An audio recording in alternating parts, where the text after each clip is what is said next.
అందమైన చర్మ సౌందర్యం మీ సొంతం. Second aqua radiance deep cleansing gel. మన వైద్య విధానంలో ఎట్లయితే పుండో కాడ ఉంటే మందో కాడ పెడతారో మన డిఫెన్స్ కానీ మన అంతర్జాతీయ విదేశీ వ్యవహారాలు కానీ దేశీయ వ్యవహారాలు కానీ హోం శాఖ కానీ రక్షణ శాఖ కానీ ఈ రెండు కూడా వాళ్ళు చేయాల్సింది చేయరు, అనవసరమైనవి చేస్తారు ప్రజల మెప్పు కోసం. అసలు ఎందుకు వచ్చింది ఇప్పుడు పాకిస్తాన్కు మనకు మధ్య యుద్ధ మేఘాలు ఎందుకు అమ్ముకున్నాయి? వీళ్ళు కనుక ఇప్పుడు మినీ స్విట్జర్లాండ్ అంటారు, శ్రీనగర్ పోయిన వాళ్ళంతా దాదాపుగా అక్కడికి వెళ్తారు. అక్కడికి వెళ్ళిన తర్వాత ఆ గుట్ట మీద ఉంటుంది, అది ఆ గుట్ట మీదకి ఎక్కాలంటే ఆ లోయ వ్యాలీ అంటే గుండ్లు పెద్ద పెద్ద రాళ్ళు వాటి మధ్యలోకి వెళ్ళి నడవడానికి కూడా వీలు కాదు. ఆ గుర్రాల మీద పోతుంటారు, కొంతమంది చాతనైన వాళ్ళు నడుస్తుంటారు. అక్కడ నువ్వు ఆర్టికల్ 370 రద్దు చేసి పాకిస్తాన్ ప్రో టెర్రరిస్టులు కావచ్చు, లేకుంటే పాకిస్తాన్ని అభిమానించే వాళ్ళు కావచ్చు, కాశ్మీర్లో ఉన్న ముస్లిమ్స్ కావచ్చు, వాళ్ళ కోపానికి గురైన తర్వాత మినిమం రక్షణ ఏర్పాట్లు చేయకపోతే ఎట్లమ్మా? అక్కడ నీకు ఒక్క డిఫెన్స్ సంబంధించి ఒక్క సైనికుడు లేడు అక్కడ. మరి అది ఎన్నికలు జరిపినాం కదా అని సంతోషించి వాళ్ళకు వదిలేస్తే ఆ కాశ్మీర్ పోలీసులు ఆ తుపాకీ సౌండ్ వినగానే పారిపోయిన్లు ఉన్నారు. అక్కడ స్టేట్ పోలీస్ కొద్దిగా ఉంది అక్కడక్కడ, ఇది మామూలుగా సెక్యూరిటీ లాగా పెట్టారు. వాళ్ళు ఆ సౌండ్ వినగానే పారిపోయిన్లు అయిపోయింది. వాళ్ళ దగ్గర వెపన్స్ సరిగా లేవు, వాళ్ళని ఎదుర్కొనే ధైర్యం లేదు, వాళ్ళ దగ్గర ఉన్న AK-47 లాంటి వీళ్ళ దగ్గర లేవు. మరి ఇది కనుక వాళ్ళు సైన్యాన్ని అక్కడ పెట్టుంటే ఇది అనివార్యం కాకపోవు కదా. అంటే ఫస్ట్ చేయాల్సింది సైన్యం ఉన్నది రక్షణ కోసం, దాడుల కోసం కాదు. ఫస్ట్ అది ఆలోచించాలి. ఆ రక్షణ కరువైనప్పుడే కదా దాడులు చేయాల్సిన పరిస్థితి రావడం. మరి దీనికి ఎవరిది బాధ్యత అంటే ఏం చెప్తాం మనం? మీరు రక్షణ సరిగ్గా పెట్టుంటే వీళ్ళు చచ్చేవాళ్ళు కాదు, వాళ్ళు చంపేవాళ్ళు కాదు, వాళ్ళు ధైర్యం కూడా చేసేవాళ్ళు కాదు అక్కడ రావడానికి. కాబట్టి అది ఫస్ట్ తప్పు ఎవరిది అని అన్నప్పుడు మన రక్షణ శాఖదే. ఆడ ఎవరు బాధ్యులు ఉన్నా కూడా పర్యాటకులు వస్తున్నారు వివిధ దేశాల నుంచి, వివిధ రాష్ట్రాల నుంచి అన్నప్పుడు దాన్ని ఇంకా ఎంకరేజ్ చేయాలని చెప్పి మీరు అనుకున్నప్పుడు మీ మీద అక్కడ పర్యాటకులకు ఎంతో భ్రమతో వస్తున్నారు. ఆమె భర్త చనిపోయిన బాధలో కూడా మోడీ గారి మీద నమ్మకంతో వచ్చామండి, మోడీ గారు మాకు అన్ని ఏర్పాట్లు చేస్తారు, ఇక్కడ ఎటువంటి ఇబ్బంది ఉండదు, కాశ్మీర్ పోవాలంటే కూడా ఎక్కడ ఏమవుతుందో అనే భయంతో పోతారు. కానీ మోడీ గారు చేసిన దానివల్ల అపారమైన నమ్మకం పెరిగింది. మరి ఇది నీ వైఫల్యం కాదా? ఎక్కడైనా ఒప్పుకున్నాడా మోడీ ఇక్కడ మా వైఫల్యం ఉన్నది అని చెప్పాలి కదా. చెప్పకుండా ఇవాళ మళ్ళీ దాడులు చేస్తాం, ప్రతీకార దాడులు, అది కాదు కదా. సైన్యానికి పూర్తి స్వేచ్ఛ ఇచ్చాము అని మొదటి లక్ష్యం అది కానే కాదు. అందుకే అన్న పుండో కాడ ఉంటే వీళ్ళు మందో కాడ పెడతారని. నంబర్ 1, వీళ్ళు ఎవరి మీద దాడులు చేస్తారు? నిజంగానే టెర్రరిస్ట్ క్యాంపుల మీద దాడులు చేస్తే అందరం సంతోషిద్దాం, దాన్ని ఎవ్వరు అభ్యంతరం చెప్పరు, మోడీకి జేజేలు పలుకుతారు. కానీ టెర్రరిస్టుల హైడౌట్స్ ఇప్పుడు ఇంతకుముందులాగా ఐసోలేటెడ్గా లేవు. ఒసామా బిన్ లాదెన్ ఇన్సిడెంట్ తర్వాత జనావాసాల మధ్యలో ఆఫీస్ సయీద్ కానీ వీళ్ళందరూ కూడా, మసూదా ఆయన పేరు, వీళ్ళందరూ కూడా జనావాసాల మధ్యలో ఉంటున్నారు. ఇది క్రౌడీ ప్లేసెస్ అర్బన్లో, లాహోరు లేదా వాళ్ళ క్యాపిటల్ సిటీ ఇస్లామాబాద్, ఇట్లాంటి కాడ క్రౌడెడ్ మధ్యలో ఉంటున్నారు వాళ్ళు. ఆడ మసీదులు ఉంటాయి, వాటిని ధ్వంసం చేయలేరు టెర్రరిస్ట్ అటాక్ పేరు మీద, పైనుంచి బాంబ్స్ వేయలేరు. ఐసోలేటెడ్ కొండలలో గుట్టలలో ఉంటే డెఫినెట్గా డైరెక్ట్ పైనుంచి దాడులు చేయొచ్చు. ఇప్పుడు ఎట్లా సాధ్యం కాదు కదా. మరి వీళ్ళు ఏం చేస్తారు? జనం మీద దాడి చేస్తారు. టెర్రరిస్టులను పట్టుకోవడం సాధ్యం కాదు. 40,000 మంది టెర్రరిస్టులు ప్రజల మధ్యలోనే ఉన్నారు అక్కడ. అయితే ఇప్పుడు ఈ పాకిస్తాన్లో 40,000 మంది టెర్రరిస్టులు ఎవరైతే అక్కడ ఉండి బహిరంగంగా తిరుగుతున్నారో వీళ్ళ మీద ప్రభుత్వం యొక్క నియంత్రణ లేదు. వీళ్ళు ఎవరి కంట్రోల్లో ఉన్నారు? పాకిస్తాన్ ఆర్మీ కంట్రోల్లో ఉన్నారు. పాకిస్తాన్ ఆర్మీ కానీ అక్కడున్న ISI కానీ వాళ్ళు ఎవరి కంట్రోల్లో ఉన్నారు? వాళ్ళు ట్రంప్ కంట్రోల్లో ఉన్నారు. అమెరికా ప్రెసిడెంట్ ఎవరుంటే వాళ్ళ కంట్రోల్లో ఉంటారు. మొత్తం పాకిస్తాన్ యొక్క మిలిటరీని, ఆర్మీని, డిఫెన్స్ సిస్టమ్ని నడిపిస్తున్నది అమెరికా.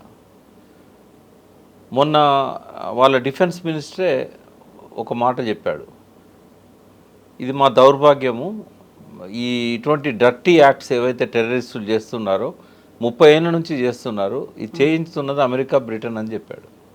అంత ఓపెన్గా చెప్పాడు.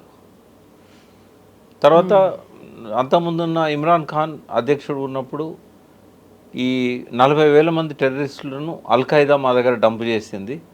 ఈ అల్ఖైదాను పెంచి పోషిస్తున్నది అమెరికా. ఆఫ్ఘనిస్తాన్ విషయంలో వాళ్ళ మధ్య వార్ జరిగింది, అల్ఖైదా రివర్స్ అయింది. కానీ అల్ఖైదాను పుట్టించింది, పెంచింది అమెరికా. అల్ఖైదా చేతిలోకి వచ్చిన ఆయుధాలు అమెరికావి. వాషింగ్టన్ డీసీ తీసుకుపోయి స్టార్ హోటల్లో వాళ్ళని కూర్చోబెట్టి వాళ్ళకి ట్రైనింగ్ ఇచ్చి పంపించారు. బట్ వాళ్ళే ఎదురు తిరిగి కాటేశారు. ఇక్కడ కదా అమృత్సర్లో బింద్రన్ వాలేను కాంగ్రెస్ పార్టీ పెంచి పోషిస్తే ఆ బింద్రన్ వాలే అనుచరుల చేతిలోనే ఇందిరాగాంధీ ఖతమైపోయింది. అంటే ఎప్పుడైనా ఒక అంటారు కదా, పాముకు పాలు పోసి పెంచితే కాటేసి చంపుతుందని, ఇదే జరుగుతూ ఉన్నది అంతటా కూడా. అంటే ఫారిన్ పాలసీలోనే మార్పు రావాలి. ఈ యుద్ధాన్ని అనివార్యం చేసే విధంగా కార్యాచరణ ఉండకూడదు. చర్చల ద్వారా సమస్యలను పరిష్కరించుకోవాలి, దౌత్య సంబంధాలు ఉండాలి, ఐక్యరాజ్య సమితిని సెక్యూరిటీ కౌన్సిల్ని ఫీల్డ్లోకి తీసుకురావాలి. ఇప్పుడు చర్చలు అన్నారు. చర్చలు అంటే అక్కడ ప్రభుత్వం చేతిలో లేదు, అంతా అక్కడ ఆర్మీ కాదు, వాళ్ళ చేతిలో ఉంది అనుకున్నప్పుడు చర్చలు ఎవరితో చేయాలి? ఇక్కడ మాట్లాడాల్సింది అమెరికాతోనే. వాళ్ళకి ఏంటంటే ఆయుధాలు అమ్ముడుపోవాలి, అదే ప్రధానమైన ఆదాయం వాళ్ళకి. ఆయుధాలు అమ్ముడుకోవాలంటే ఆయుధాలకు డిమాండ్ క్రియేట్ చేయాలి. ఆయుధాలకు డిమాండ్ ఎట్లా క్రియేట్ అవుతుంది? రెండు దేశాల మధ్య యుద్ధం జరగాలి. ఒక మన దగ్గరనే కాదు కదా. ఇవాళ కరెక్ట్గా ఒక 60 సంవత్సరాల క్రితం వియత్నాంలో సౌత్ వియత్నాంకు నార్త్ వియత్నాంకు మధ్యలో యుద్ధం సృష్టించి అక్కడ హోచిమిన్ ఆయన రెవల్యూషన్ ద్వారా ఫ్రెంచ్ వాళ్ళను గెలిచి అధికారంలోకి వచ్చాడు చైనా వాళ్ళ సపోర్ట్తో నార్త్ వియత్నాంలో. సో దానికి అగెనిస్ట్గా సౌత్ వియత్నాంలో పోయి అమెరికా అడ్డబెట్టింది. అక్కడున్న వాళ్ళకు స్వేచ్ఛనియకుండా వాళ్ళ మిలిటరీని తన కంట్రోల్లోకి తీసుకొని ఒక 30-40 సంవత్సరాల పాటు ఆ సౌత్ వియత్నాం మీద వాళ్ళ కంట్రోల్ నడిచింది. ఎంతసేపు వాళ్ళు ఆయుధాలు అమ్ముకోవడానికి రెండు దేశాల మధ్యలో ఒకే దేశాన్ని రెండు ముక్కలు చేయడము, పాకిస్తాన్ ఇండియా లాగా. అక్కడ కూడా సౌత్ వియత్నాం నార్త్ వియత్నాం కలిసిపోతారంటే దాన్ని అడ్డుకోవడము. వాళ్ళంతా ఒక నిర్ణయానికి వచ్చినా కూడా దాన్ని ఇంప్లిమెంట్ చేయనీయలేదు.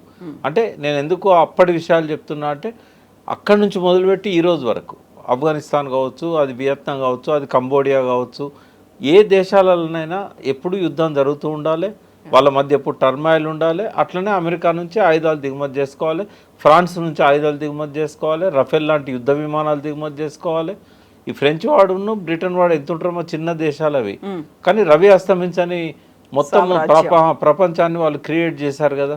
అంటే ఆయుధాలతోనే. అప్పుడు మన కత్తులు బాణాలు ఉండేది మన దగ్గర, వాడు మందుగుండుతో వచ్చిండు, వాడిని ఎదుర్కోవడం సాధ్యం కాలేదు కాబట్టి దేశాన్ని సరెండర్ చేశాం. ఇప్పటికి కూడా ఆయుధాలలో వాళ్ళదే పై చేయి. దానివల్లనే ఇప్పుడు అన్ని దేశాలను వాళ్ళు కంట్రోల్ చేస్తున్నారు. యుద్ధాలు పెట్టకపోతే వాడికి డిమాండ్ రాదు, వాడి ప్రొడక్షన్ ఉండదు.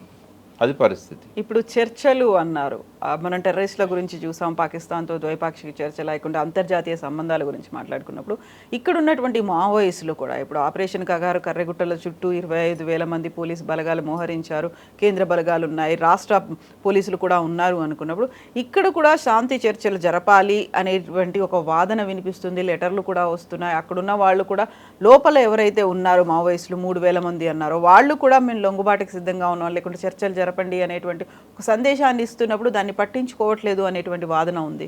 అంటే మొన్న కేసీఆర్ గారు కూడా పార్టీ సభలో 25వ రైతోత్సవ సభలో జనంతో కూడా అడిగించారు, ఇది అవసరమా లేదా, మన తీర్మానం చేద్దామా అని. అంటే ఆపరేషన్ కగార్ అనేది అదే యాంటీ డెమోక్రటిక్. అంటే మన దేశ పౌరుల మీద మనం బాంబులు వేయడం కానీ, మనం మిలిటరీని పంపించి వాళ్ళని ఒక దగ్గర కార్నర్కు నెట్టేసి చంపేయడం కానీ, ఇది దుర్మార్గం, అప్రజాస్వామికం. అది భారతదేశ పాలకులు భారతదేశ ప్రజల మీద చేయాల్సింది కానే కాదు. ఇవాళ మనం పాకిస్తాన్లో ఉన్న జనం మీదనే బాంబులు వేయొద్దని అంటున్నాం, మరి మన జనం మీద ఎట్లా వేస్తాం మనం? ఇప్పుడు అక్కడ ఆదివాసులు ఇప్పుడు ఏ ఎన్కౌంటర్ అని చూడండి, 30 మంది నక్సలైట్లు మృతి అని వస్తుంది, అందులో 3 నక్సలైట్లు ఉంటారు, 27 మంది ఆదివాసీలు ఉంటారు. అంటే వాళ్ళు ఒక కవర్ లాగా ఆదివాసీలను వాడతారు. ఇప్పుడు వీళ్ళు కూడా ఆపరేషన్ కగార్ పోయేటప్పుడు ఏం చేస్తున్నారు, ఫ్రంట్ కవర్ అంతా కూడా ఆదివాసీలనే పెట్టుకుంటున్నారు. అంటే అటు వాళ్ళు కాల్చినా ఆదివాసీలే చచ్చిపోవాలి, ఇటు వీళ్ళు కాల్చినా ఆదివాసీలే చచ్చిపోవాలి. ఇది మన దేశ పౌరులను మనం చంపుకోవడం ఎట్లా కరెక్ట్ అవుతుంది? రెండవది, ఇది ప్రజాస్వామ్య దేశం.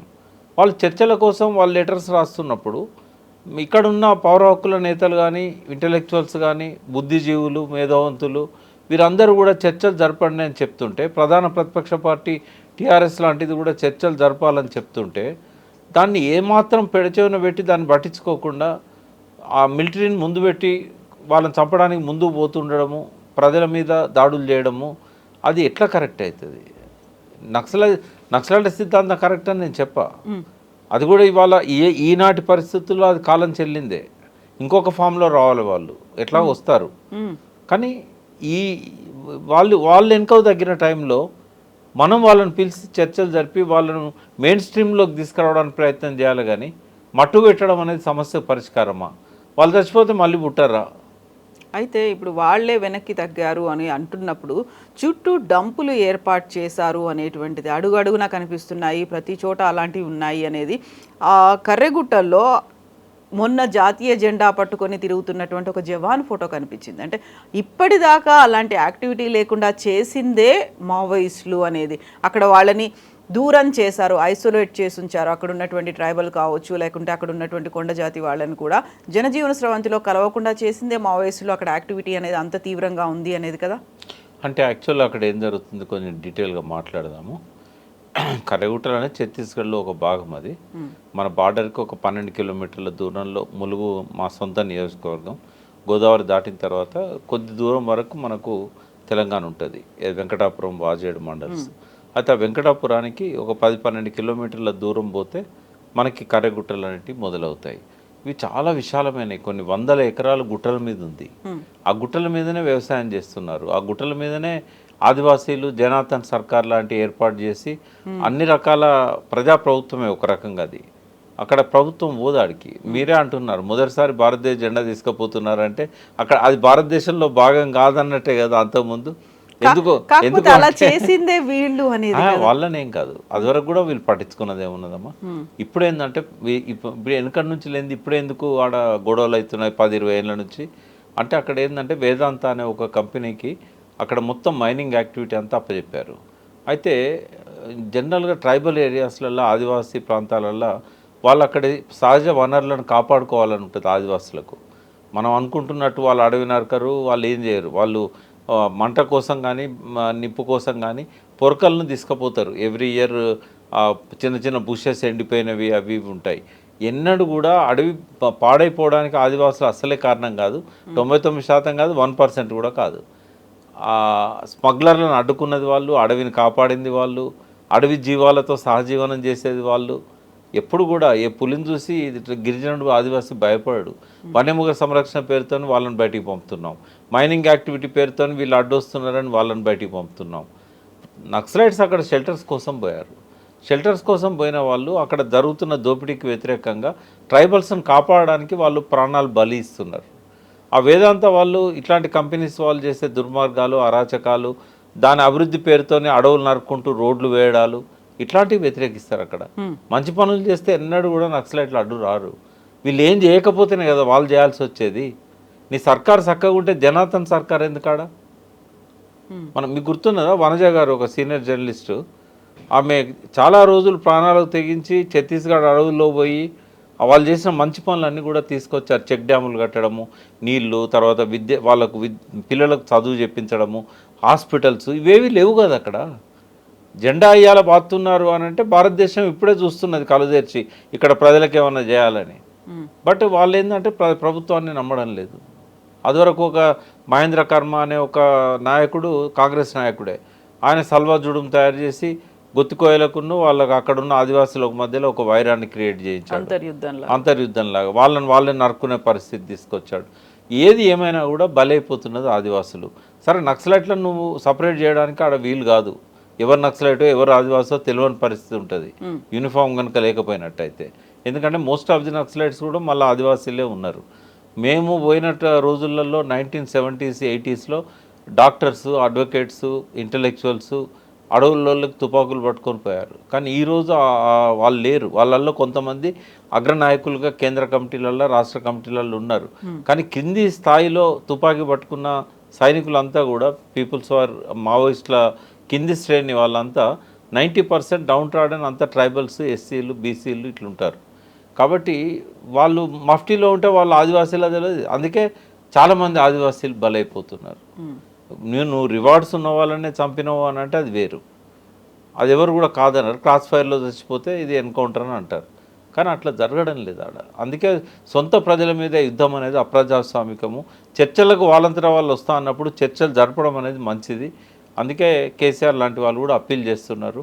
అన్ని పార్టీలు కూడా, రాజకీయ పార్టీలు తీర్మానాలు చేసి కేంద్రానికి పంపాలి, ఆపరేషన్ కగారు ఆపాలి. ఇక్కడ మనం ఏదో ప్రెస్ మీట్లు పెట్టి ముఖ్యమంత్రిని కలిస్తే అయ్యేది కాదు. ఇదొక ఇప్పుడు దీనికి డిసిషన్ తీసుకోవాలన్నప్పుడు కేంద్ర పార్టీ నాయకులను కలవాలి, రాహుల్ గాంధీని కలవాలి. ఇదే అరగోపాల్ గారు, కోదండరామ్ గారు, వీళ్ళంతా రేవంత్ రెడ్డి దగ్గర ఏమీ లేదు. అక్కడ పైన పోయి రాహుల్ గాంధీ ఒక డిసిషన్ తీసుకున్నారు అని అంటే అది ప్రతిపక్ష పార్టీగా దానికి ఒక శాంక్టిటీ ఉంటుంది, ఒక వాల్యూ ఉంటుంది. తర్వాత సంబంధిత రాష్ట్రాలు 17 ఉన్నాయి, నక్సల్ ఉన్న రాష్ట్రాలు. ఈ 17 రాష్ట్రాల ముఖ్యమంత్రులను, ప్రతిపక్ష నాయకులను కలవాలి. ఇది చేయకుండా ఇక్కడ మాట్లాడితే ఏమొస్తుంది? ఇక్కడ ప్రతిపక్ష నాయకుడు చెప్తున్నాడు, ఇక్కడ రేవంత్ రెడ్డి ఏమో నేనేం చేయాలి, నా చేతిలో ఏం లేదంటున్నాడు. కాబట్టి ప్రతిపక్ష పార్టీలను, అధికార పార్టీలను, బలమైన రాజకీయ పార్టీలను కలిసి డైరెక్ట్గా మోడీ అండ్ రాహుల్ గాంధీ లాంటి వాళ్ళు, తర్వాత సిపిఐ, సిపిఎం, జాతీయ పార్టీలు ఏవేవైతున్నాయో వాళ్ళందరి సహకారంతో ఈ ఆపరేషన్ కగార్ లాంటివి ఆపి వాళ్ళని చర్చలకు పిలిచినప్పుడు వీళ్ళని కూడా కూర్చోబెట్టుకోవాలి. ఎవరైతే ఈ చర్చల కోసం పట్టుబట్టిన నాయకులు ఉన్నారో ఆ నాయకులను కూడా, ప్రతిపక్ష పార్టీ నాయకులు కావచ్చు, ప్రొఫెసర్స్ కావచ్చు, వీళ్ళని కూర్చోబెట్టుకొని మరి ప్రభుత్వానికి తలనొప్పిగా తయారు కాకుండా వాళ్ళ యాక్టివిటీ ఎట్లుండాలి, వైలెన్స్ అనేది ఉండకూడదు. ఇట్లాంటి విషయాలలో ఒక ఏకాభిప్రాయానికి వచ్చి ఆ ఎజెండా ప్రకారం పోవాలి.